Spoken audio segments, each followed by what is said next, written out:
Dua oknum personel Satlantas Polrestabes Palembang diviralkan di media sosial melakukan pungutan liar terhadap seorang sopir truk yang melintasi di kawasan Jalan Soekarno-Hatta pada Senin 10 Oktober 2022 siang.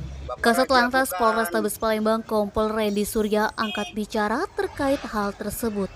Dijelaskannya, sopir truk tersebut menggunakan handphone saat mengemudi dan ketika diminta berhenti, dia sempat menolak, bahkan merekam pakai handphone. Semula, kedua anggotanya meminta sopir truk Nopol BH8390ZU tersebut berhenti untuk menjelaskan kesalahannya menggunakan ponsel sambil berkendara. Tetapi sopir itu sempat tidak mau berhenti. Dia berhenti setelah anggota menghalangi dengan sepeda motor. Sopir tersebut terus merekam sambil menutup kaca dan mengunci pintu mobilnya, sehingga anggota tidak bisa melakukan penindakan. Dari dalam mobil sambil merekam, sopir itu menanyakan apa kesalahannya, kenapa di stop karena tidak ada razia. Anggota kita memintanya turun agar bisa menjelaskan, tapi sopir itu tidak mau turun dan mengunci pintu mobilnya. Bahkan saat diminta meminggirkan mobilnya ke tepi jalan, sopir itu juga tidak mau.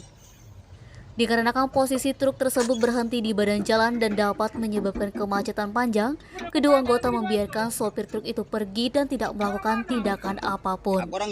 Randy menegaskan kedua anggotanya sudah diperiksa oleh Propam, hasilnya tidak ada pelanggaran yang dilakukan. Kedua anggota itu sudah menjalankan tugasnya dengan benar, hanya saja masyarakat yang banyak belum tahu terkait aturan itu. Dijelaskannya, saat ini seluruh anggota Satlantas tidak melakukan razia secara stasioner berdasarkan petunjuk dari Korlantas Mabes Polri, sehingga mereka melaksanakan penindakan secara hunting untuk pelanggaran seperti tidak memakai helm, melanggar lampu merah, berboncengan 3, knalpot brong, dan pelanggaran lainnya. Yang diambil klarifikasinya? AW, dan FI.